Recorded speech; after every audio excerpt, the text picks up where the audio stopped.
Professor, como é que está o clima hoje? A aluna adora fazer essa pergunta, né?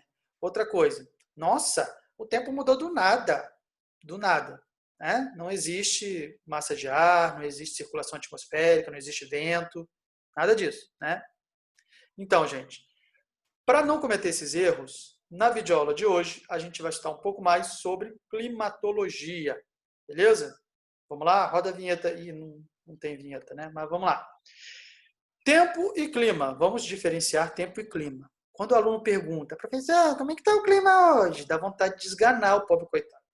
Porque faltou a aula, dormiu a aula de geografia, dormiu, babou em cima do livro. Gente, o correto é perguntar como é que está o tempo hoje. Por quê? Tempo são as condições da atmosfera naquele momento, naquele lugar. Então, tá aí, ó, condições da atmosfera em um dado momento e lugar. Então, o tempo aqui hoje, por exemplo, estou olhando aqui pela janela, está chuvoso. Tá? O tempo atmosférico está chuvoso. Beleza? Já clima é o que predomina naquele local. Então, você tem que observar o tempo atmosférico por vários anos para poder caracterizar o clima daquele local. Vou colocar a conceituação aí do lado, pronto, está aí. Então é o seguinte, geralmente são 30 anos. 30 anos de observação do tempo atmosférico daquele local, dia após dia, para, então, você classificar o clima daquele local. Então, vamos supor, durante esse tempo todo, você observou o tempo atmosférico neste local e você percebeu que predominam dias ensolarados, né? Mais calor, por exemplo. Então, você pode caracterizar aquele clima daquele local, você pode caracterizar o clima daquele local como um clima quente, porque durante todo esse período de observação, tempos atmosféricos quentes se sucederam. Né? Você teve dias quentes atrás de dias quentes, muito mais do que dias frios. Portanto, o clima daquele local é um clima quente. Compreendeu agora? Nunca mais erre, tá? Então, tem outra coisa também. Qual a diferença entre tempo e clima? Clima é o que está rolando entre a gente e tempo é o que a gente está perdendo. Tá vendo? Olha, essa cantada geográfica é infalível, gente. É melhor do que Gata, você não merece palmas, mas merece Tocantins inteiro. Essa também essa é demais. Essa anedota geográfica é demais. Mas voltando aqui, foco, um pouquinho de foco, vai bem. Tempo e clima. Tempo, condições da atmosfera naquele momento. Clima é o que predomina ao longo dos anos. Beleza? Vamos lá. Vamos ver agora os elementos e os fatores climáticos. Os elementos climáticos são aqueles ligados a grandezas atmosféricas, grandezas meteorológicas, tá? Então, são elas: temperatura, chuva, pressão atmosférica, radiação solar, ventos, umidade. Falaremos daqui a pouquinho sobre algumas dessas daí. Então, esses são os elementos climáticos. São coisas ligadas à meteorologia, são fatores meteorológicos, tá? Elementos meteorológicos. Beleza? Já os fatores climáticos são características geográficas. Por isso, às vezes, eles aparecem com o nome de fatores geográficos. Tá? Elementos climáticos aqui, fatores geográficos ou fatores climáticos deste lado de cá. Então, são características geográficas que influenciam no clima. Beleza? Então, vamos ver quais são os principais fatores geográficos. Latitude, altitude, maritimidade e continentalidade, relevo e vegetação. Então, todos esses fatores climáticos ou geográficos influenciam nos elementos climáticos que estão do outro lado. E é essa relação de influência que a gente vai estudar agora. Bom, começando com a relação entre latitude. O que é latitude mesmo? Latitude é a distância em relação à linha do Equador, tá? A distância de qualquer ponto da superfície terrestre em relação à linha do Equador. Latitude, beleza?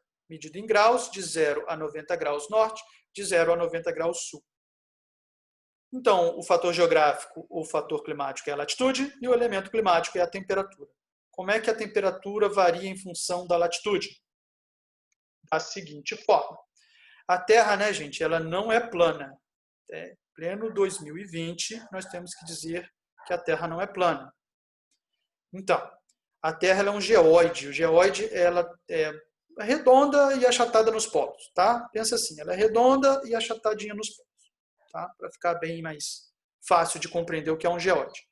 Mas o fato é, a Terra tem uma curvatura. Vocês estão vendo aí, a Terra é curva, tá? E ela está ligeiramente inclinada com relação ao plano de órbita dela, em torno do Sol, tá? Essa curvatura e essa inclinação da Terra, vocês estão vendo aí também de ladinho assim, faz com que ela receba radiação solar de maneira desigual em várias partes do planeta. Da seguinte forma. Tá aí. Reparem, na zona tropical, ou seja, aqui, ó, zona entre os trópicos, chamada de zona intertropical, entre os trópicos, ou simplesmente zona tropical, tá? Nesta parte do planeta, os raios solares incidem de maneira mais perpendicular, formando o ângulo de 90 graus, como vocês podem ver aí. Isso gera mais calor, gera mais concentração da radiação solar, portanto, gera mais calor. Beleza? Zonas temperadas do norte e do sul. Zona temperada é o nome que se dá a essa área entre os trópicos e os círculos polares. Ó, Trópico de Câncer, Círculo Polar Ártico. Trópico de Capricórnio, Círculo Polar Antártico. Então, a zona entre trópicos e círculos polares é chamada de zona temperada. Nessas áreas, mais uma vez, por conta da curvatura da Terra, os raios incidem numa angulação menor. Ali tem 45 graus de angulação. Isso gera menos concentração da radiação solar, portanto, gera menos calor. E, por fim, nas zonas polares, né, as zonas entre os polos e os círculos polares, né, Círculo Polar Ártico e Polo Norte, Círculo Polar Antártico e Polo Sul. Nessas áreas, a radiação solar, os raios solares, incidem num ângulo de 30 graus. Isso gera ainda menos concentração da radiação solar, portanto, gera ainda menos calor.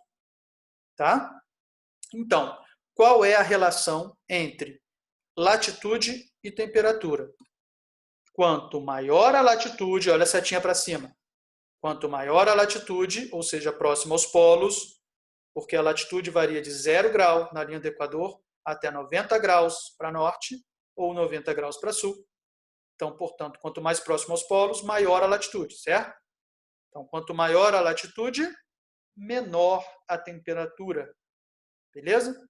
Olha as setinhas vermelhas aí indicando a relação entre latitude e temperatura. Quanto maior a latitude, menor a temperatura.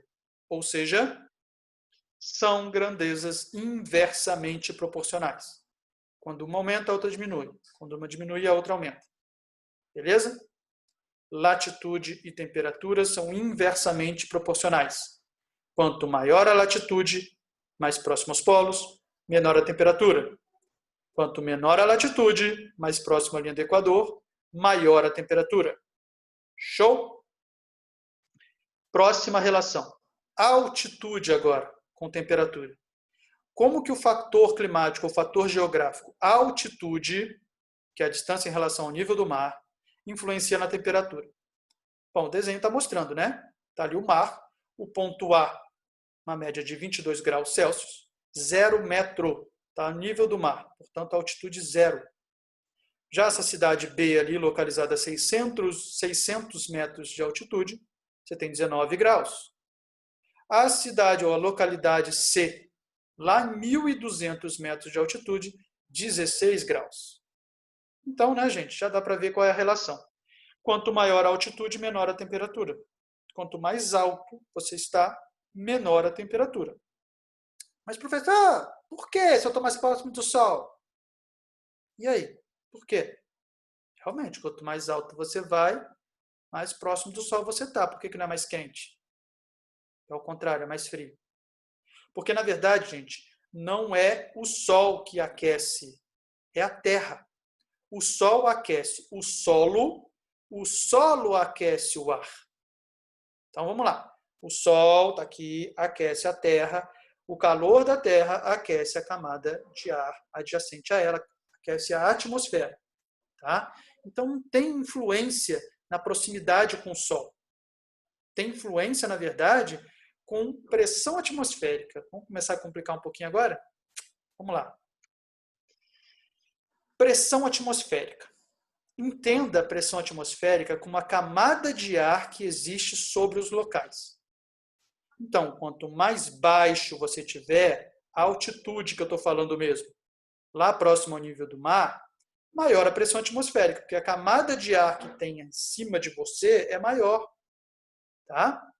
Já quanto mais alto você estiver, quanto maior a altitude, menor é a coluna de ar que tem sobre sua cabeça e logo depois já tem as últimas camadas da atmosfera e já vai para o espaço. Então, menos ar em cima da sua cabeça, quanto mais alto você estiver. Beleza. Mas o que isso tem a ver com temperatura? Quanto mais baixo você está, quanto menor a altitude, maior a pressão atmosférica. Dá uma olhadinha aí, ó. Maior pressão atmosférica aqui. Portanto, as moléculas de ar, elas estão mais próximas umas às outras. Com isso, elas colidem mais.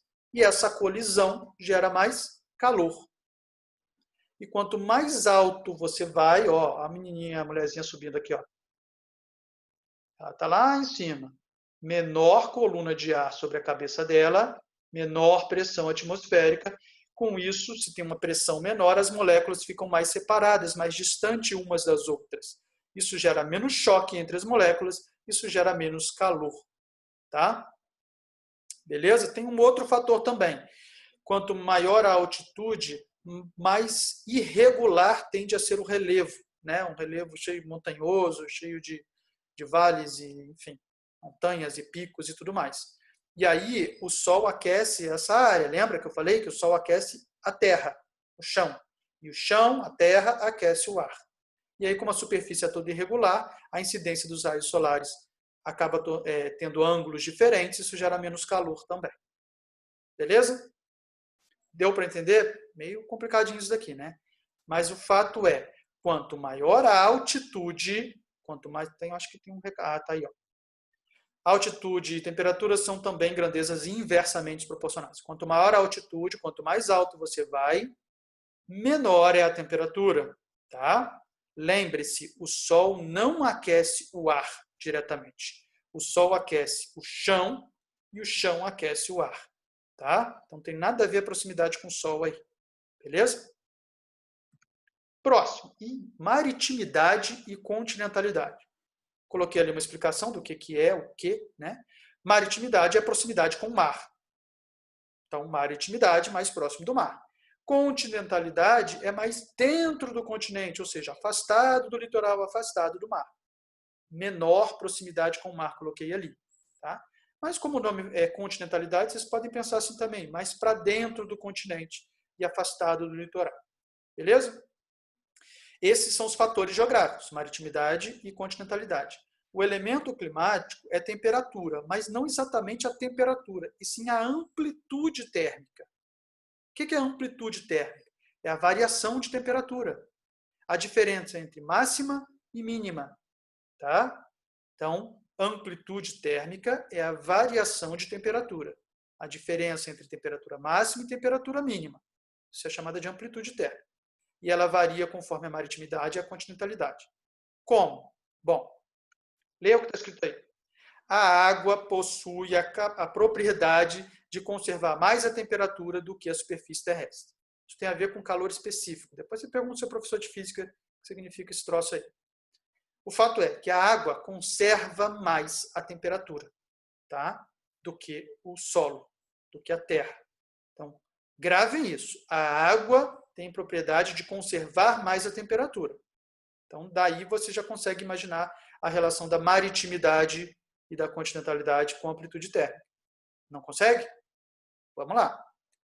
Maritimidade não é proximidade com o mar? Próximo ao mar você tem mais ou menos umidade? Mais umidade. Se tem mais umidade, a água não conserva mais a temperatura? Então, o que acontece com a amplitude térmica? É menor, varia menos, a temperatura varia menos, porque a água, umidade, conserva mais a temperatura. Então, estão ali as setinhas vermelhas, mostrando a relação entre maritimidade e amplitude térmica. Quanto maior a maritimidade, quanto mais próximo ao mar, menor a variação de temperatura, menor a amplitude térmica. Tranquilo? E o oposto, né? Quanto maior a continentalidade, maior distância do mar. Se você está mais distante do mar, você tem mais ou menos umidade? Menos umidade.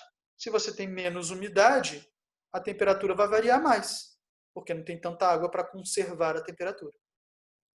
Então, agora elas são diretamente proporcionais. A continentalidade e a amplitude térmica. Ou seja, quanto mais distante do mar for um lugar, uma cidade, maior é a variação de temperatura nesse local, entre máxima e mínima, e também ao longo do ano. Vou mostrar para vocês. Está aqui a nossa querida Maju Coutinho, na época que ela ainda era a garota do tempo, né?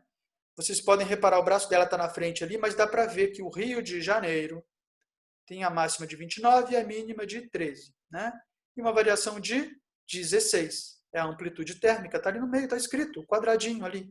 Amplitude térmica de 16 graus. Agora, Cuiabá e Goiânia, 17 e 19, respectivamente, de amplitude térmica. Ou seja, amplitude térmica maior. Rio de Janeiro é uma cidade litorânea. Então, tem o efeito da maritimidade, tem mais umidade. A umidade ajuda a manter a temperatura. Por isso que a temperatura variou menos. Variou só 16 graus. Só não, né? Porque 16 graus é muita coisa. Mas comparando com as outras, teve a menor variação. Cuiabá e Goiânia não são cidades litorâneas, não estão próximas ao mar. Portanto, sofrem o efeito da continentalidade. Menos umidade disponível, maior a variação de temperatura. Por isso que variou 17, 19 graus. Beleza? Agora, os climogramas aqui. Esses climogramas também mostram a amplitude térmica em locais diferentes. Recife, Pernambuco e Cuiabá, Mato Grosso. Recife, próximo ao litoral. Então, você tem a linha vermelha ali como temperatura. Isso é ao longo do ano. Vocês conhecem um climograma, né? Climograma é um gráfico que mostra a relação entre pluviosidade, representada pelas barras, no caso azuis, e temperatura, representado pela linha, no caso vermelha. Do lado esquerdo você tem ali a medida de temperatura em graus Celsius, do lado direito a medida de pluviosidade em milímetros. Tá? Embaixo você tem os meses do ano, janeiro, fevereiro, março, abril. Então isso é um climograma. Então, o climograma de Recife, uma localidade que sofre mais o efeito da maritimidade, está mostrando que a temperatura está variando menos ao longo do ano. Olha Cuiabá. Cuiabá sofre o efeito da continentalidade, porque está mais afastado de áreas litorâneas, está mais afastado do mar. Olha ali no inverno, no meio do ano, como a temperatura baixou mais.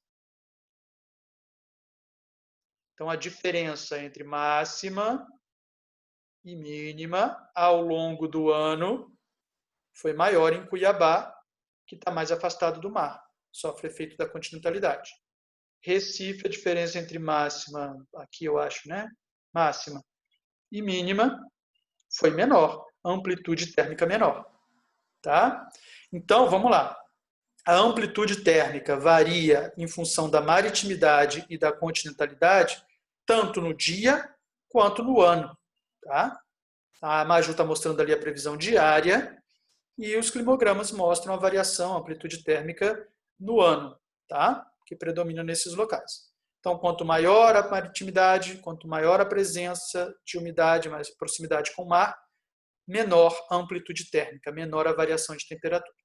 Quanto maior a continentalidade, ou seja, mais para dentro do continente, mais longe do mar, maior a amplitude térmica, maior a variação de temperatura. Beleza? Próximo. Latitude e maritimidade com chuva. A relação dos fatores geográficos latitude e maritimidade com o elemento climático chuva. Vamos lá. Latitude primeiro, mais afastado do Equador, ou seja, maior a latitude. Olha a setinha aí. Mais afastado do Equador, maior a latitude. Menos insolação, lembra? Mais afastado da linha do Equador, por conta da curvatura da Terra, os raios incidem de um ângulo menor. Isso gera menos insolação, que gera menos calor, que gera menos evaporação.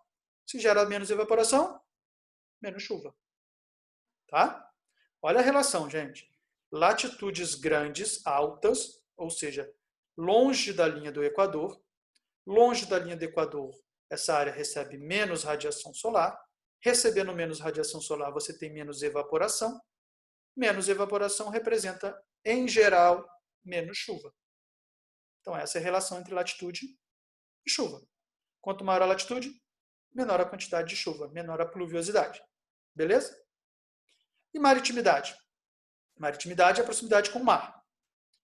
Quanto mais próximo do mar, olha a setinha lá para cima, quanto maior a maritimidade, mais próximo do mar, mais umidade disponível. Porque eu acho que o mar é uma grande fonte de umidade, né? Eu acho. Acho que tem bastante água no mar, né? Se tem mais umidade disponível, tem mais evaporação. Se tem mais evaporação, tem mais chuva, tá? Então, quanto maior a maritimidade, maior a possibilidade de chuva, maior a pluviosidade. É óbvio que tem a relação com a continentalidade. Eu não coloquei ali para não ficar repetitivo. Mas se continentalidade é o oposto de maritimidade, quanto maior a continentalidade, menor a possibilidade de chuva. Porque está mais afastado do mar, tem menos umidade disponível para evaporação. Beleza? E aqui a gente tem os tipos de chuva. Existem 3 tipos de chuva. Tá? Vamos lá, por ordem. 1. Chuva convectiva, também chamada de chuva de verão. Eu não coloquei ali, deveria ter colocado. Mas anotem. Chuva convectiva também é chamada de chuva de verão. Porque ela geralmente acontece no verão. O que acontece no verão? A gente tem mais calor. Mais calor, mais radiação solar, significa mais evaporação da água disponível. E evapotranspiração, como ele está colocando ali, porque também tem a transpiração dos vegetais, dos animais, enfim. Mas tem mais evaporação da água que está disponível no ambiente. E aí, se você tem mais evaporação da água, pode formar uma nuvem gigantesca, que é a cumulonimbus, está aí, ó, o processo de condensação. E aí chega um momento em que se satura, esse processo de condensação chega num ponto de saturação, e você tem a precipitação, a chuva. Tá? Então, chuva convectiva é por causa desse movimento de convecção, tá? Que é feito do ar quente, porque esquenta muito, evapora, esse ar quente com essa umidade sobe, esse movimento convectivo, assim, tá? E aí vai gerando a nuvem, a condensação, vai gerando acúmulo nimbus, parece uma bigorna, e aí tem um momento que chove. A famosa chuva de verão, como eu falei, é mais comum no verão, e geralmente acontece o quê? Aquele calor infernal o dia inteiro, tá tendo evaporação, você não está vendo. Às vezes até vê, né? Aquelas fumacinhas assim no asfalto, no carro, você vê aquelas fumacinhas assim, aquilo é evaporação. E aí chega no final do dia, cai aquela pancada de chuva forte, mas passageira. Às vezes abre até um sol depois. Choveu, acabou, dissipou a nuvem, abriu o sol, às vezes forma arco-íris, né? Pela refração, reflexão da luz, e aí você forma ali um arco-íris. Então, essa é a chuva de verão, também chamada de chuva convectiva. Beleza? Chuva frontal, número 2. A chuva frontal é quando 2 frentes, ou seja, 2 massas de ar, se chocam.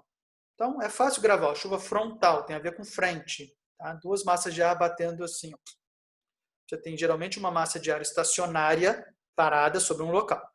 Vamos supor, a chuva que eu falei que está tendo aqui agora, estava meio quente nos últimos dias, um pouquinho quente. Então, a gente pode supor que tinha uma massa de ar quente parada aqui, chamada frente quente, tá? Parada aqui, em cima da gente, em cima de onde eu estou. E aí avançou, esse vídeo está sendo gravado em junho, então a gente está aí no inverno, astronomicamente falando, a massa polar atlântica, a gente vai falar disso na aula de clima do Brasil. A massa polar atlântica avança, que é uma massa de ar frio, uma frente fria. Quando uma se choca com a outra, tá? Quente com frio, isso gera chuva. Tá ali, ó. Chuva frontal. Então, chuva frontal, quando 2 frentes se chocam, tá? Chuva frontal. E, por fim, a chuva orográfica, também chamada de chuva de relevo. Está escrito lá, número 3, chuva orográfica ou de relevo. Essa chuva, gente, acontece o seguinte, quando você tem uma barreira de relevo, uma montanha, uma serra, tá? Um planalto, uma chapada, enfim. Você tem, desenho ali, você tem um morrinho. Aí a umidade vem, canalizada, empurrada por ventos, bate nessa montanha, nessa barreira de relevo, ou orográfica, tá? Que tem a ver com relevo, bate nessa barreira de relevo e começa a subir. Quando ela sobe, ela vai condensando, diminuindo a temperatura, condensando e chove. Olha o que acontece aqui. Ó. Vem o vento empurrando essa umidade para cá, a umidade vai batendo aqui, vai acumulando e sobe. Quando ela sobe, ela perde temperatura, aí tem o processo de condensação e precipitação. Aí chove. Então chove muito em locais de pé de serra. Por exemplo, aqui na nossa região, Itatiaia, Penedo, Serrinha, Capelinha, que é onde eu estou aqui agora. Então chove bastante, tá? Nessas áreas, porque são áreas que estão próximas a barreiras de relevo, e aí às vezes a umidade vem, bate ali, quando essa umidade começa a subir o morro, ela vai perdendo temperatura e aí precipita. Tá? Do outro lado, depois que essa massa de ar passa por aqui, vai para o outro lado, quando ela desce, aí ela já perdeu muita umidade, e ela vai ganhando temperatura e um pouco umidade. Por isso que geralmente não chove do outro lado. Tá? Essa é uma das explicações para o fato do sertão do Nordeste, sofrer com a falta d'água. Você tem ali o Planalto da Borborema, que funciona como uma barreira geográfica para a umidade que vem do Atlântico, e aí bate no Planalto da Borborema, faz chover naquela área litorânea do Nordeste, que é chamada de Zona da Mata, que é a área mais úmida, e aí esse vento, essa massa de ar, quando ultrapassa o Planalto da Borborema e chega do outro lado, que é o sertão, já está mais seco. E aí gera menos nuvens de chuva, gera menos chuva. Tá? Tranquilo com os 3 tipos de chuva? Convectiva ou de verão, frontal e orográfica ou de relevo. Beleza? Bom, agora o fator geográfico altitude com o elemento climático pressão atmosférica, nós já vimos. Quanto menor a altitude, quanto mais próximo ao nível do mar, maior a pressão atmosférica, ou seja, maior a camada de ar que tem sobre o local. Ó, a coluna de ar sobre um local que está a nível do mar, no caso aqui Santos, a pressão atmosférica é maior porque a coluna de ar é maior. A cidade de São Paulo, 750 metros de altitude em relação ao nível do mar, tem uma pressão atmosférica menor, porque a coluna de ar sobre a cidade é menor. Beleza? Então, quanto maior a altitude, menor a pressão atmosférica. Tranquilo? São grandezas inversamente proporcionais. Aqui você tem um quadro resumindo, tá? Depois você dá um pausa aí, dá uma olhadinha nesse quadro. Tem também a relação da pressão atmosférica com a latitude, mas isso a gente vai ver agora. Tá aqui, ó. Agora a gente começa a complicar um pouco a aula, tá? Circulação geral da atmosfera. Bom, gente, é o seguinte. O vento sopra de alta para baixa pressão atmosférica. Vento sempre sopra de alta para baixa pressão atmosférica. Mas como isso se relaciona com a latitude? Quanto menor a latitude, ou seja, quanto mais próximo à linha do Equador, quanto menor a latitude, maior a temperatura e menor a pressão atmosférica. Então, para não confundir, eu não vou tirar a temperatura aí da equação, mas vamos lá. Quanto menor a latitude, quanto mais próximo à linha do Equador, menor a pressão atmosférica. Tá? Quanto maior a latitude, quanto mais próximo aos polos, maior a pressão atmosférica. Então, o vento sopra de alta para baixa pressão. Então, você tem aqui, ó, na linha do Equador, formando uma área de baixa pressão. Na área tropical, né, em cima dos trópicos, acima dos trópicos, uma área de alta, seguida por uma área de baixa pressão e nos polos, alta pressão. Tá? Então, você tem essa alternância. Alta, baixa, tá? Do polo para a linha do Equador. Alta pressão nos polos, baixa pressão nos círculos polares, alta pressão nos trópicos, baixa pressão na linha do Equador. Tá? Por isso que essas setas estão apontadas assim, ó, sempre de alta para baixa pressão. E aí, aqui nessa área tropical, você tem a zona de convergência intertropical. Convergência, para onde convergem, para onde vão os ventos. Então, você tem ali, na linha do Equador, ou nessa área entre os trópicos, uma área de convergência de ventos, tá? De massas de ar. Então, essa área é chamada de zona de convergência intertropical. No globo da direita aí, vocês estão vendo as áreas de alta e baixa pressão. Reparem como a gente tem aqui, ó, P de baixa pressão, A de alta, essas áreas sendo áreas de convergência de ventos. Tá? Tranquilo? Dá uma olhadinha nesse esquema aqui. Presta atenção. Aqui é a latitude de 30 graus, trópico. Aqui é linha do Equador, 0 grau de latitude. Ó. Tá?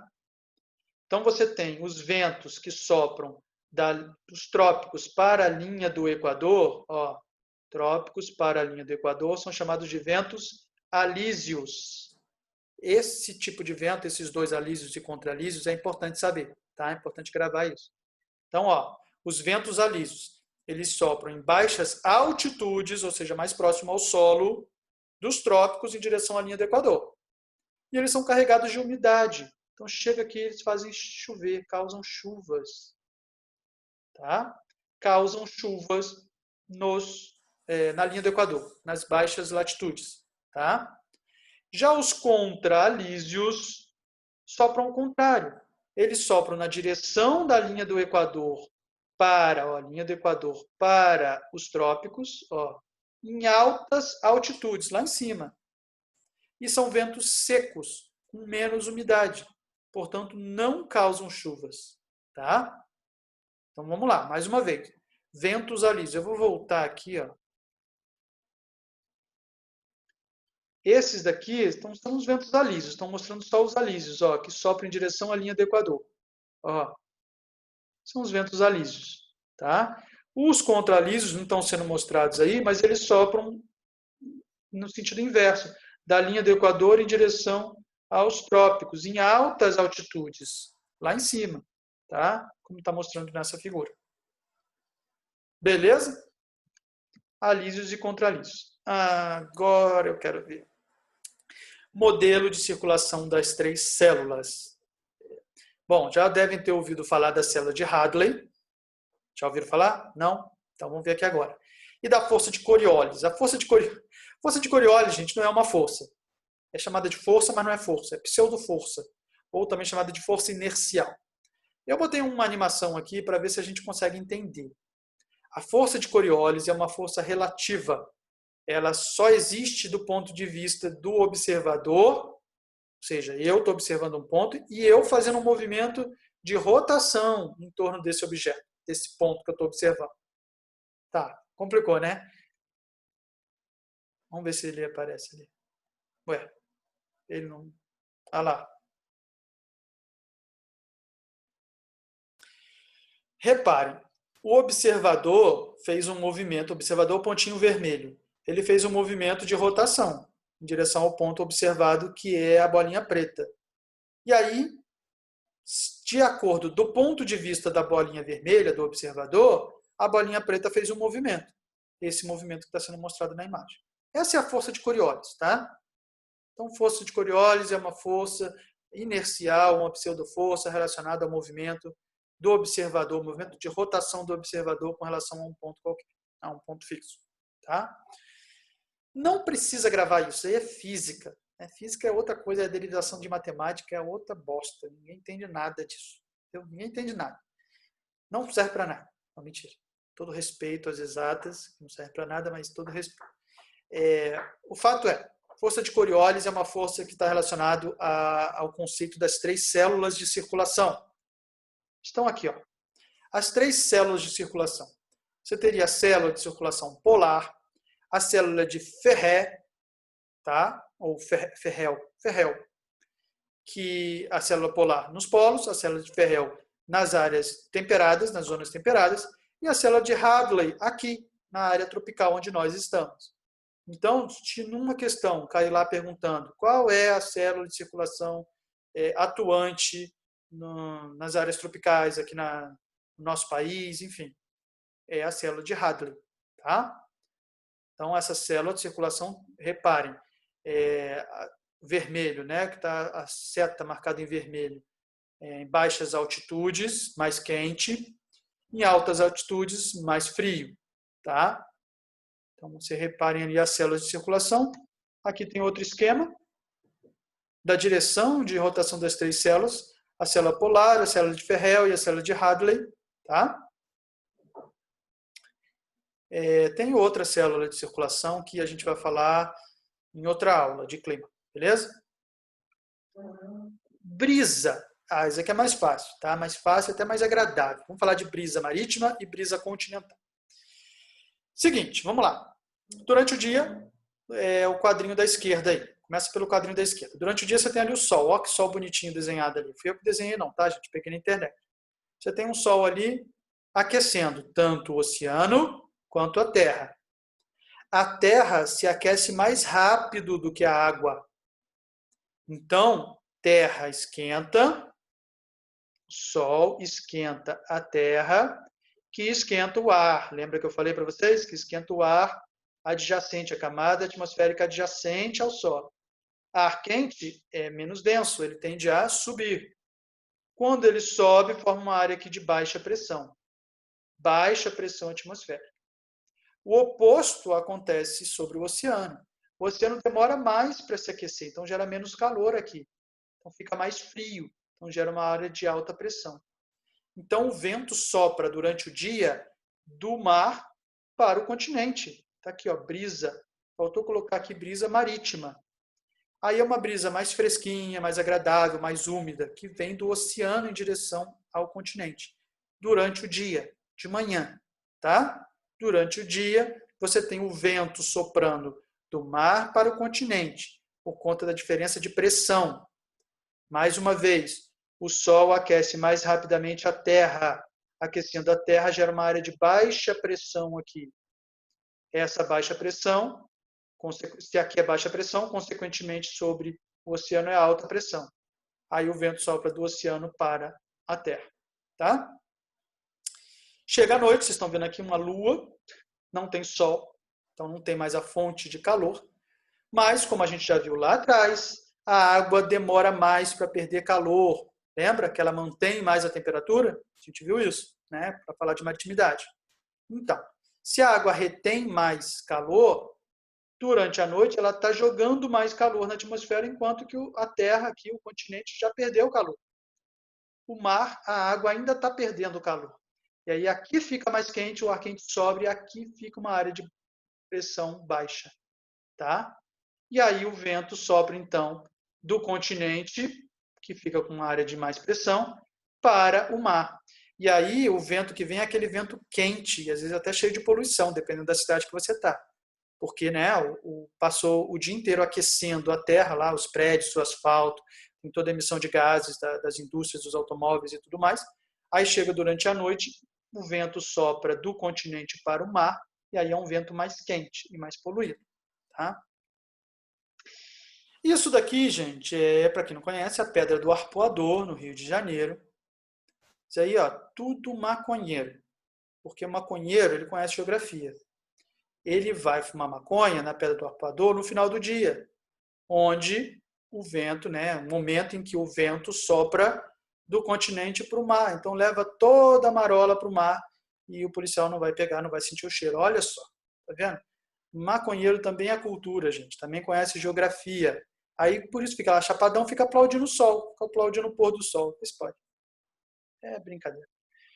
Gente, chegamos ao fim. Aqui agora eu vou apresentar somente alguns tipos de ventos. São ventos que têm nomes estranhos e ocorrem em locais específicos. Tá? Depois você dá um pause aí, vai observando, vai lendo sobre as características de cada um desses tipos de vento, onde que eles ocorrem, tá? E por que desses nomes estranhos. Então aqui você tem o Chinook, o Santana, o Santa Ana, tá? Lá nos Estados Unidos. O Minuano eu vou parar para falar dele porque ele é no Brasil. Ó, ele acontece principalmente ali depois da passagem de frente fria. Quando passa uma frente fria, é um tipo de vento que atua muito ali na região sul do Brasil. Tá? está escrito aí, ó, uma forte corrente de ar que tipicamente chega aos estados da região sul do Brasil. É um vento frio de origem polar que sopra de sudoeste. Tá? Ocorre após a passagem de frentes frias no outono e no inverno. Então, minuano é um vento brasileiro. Tem o Zonda ali do lado, você tem aqui o Sirocco no deserto do Saara, o Mistral no sul da França, eu não consegui achar uma figura correspondente ao Mistral, me perdoem. O Fon é legal também. O Armatão, na África, tá? O Descuernacabras. Descuernacabras, esse nome é sensacional. Mas é um vento muito forte na Espanha que matava até alguns rebanhos, daí Descuernacabras. Tá? É muito frio também. O Coromuel, tem vários aí, e acabou. Essa foi a aula de climatologia geral. Faremos uma aula de climatologia do Brasil, os principais tipos de clima do Brasil e também do mundo, e algumas outras características que não foram faladas nessa videoaula. Beleza? Tranquilo? Já sabe, né? Qualquer dúvida, deixa aqui nos comentários ou me procure nas redes sociais. E é isso. Até a próxima, gente. Valeu!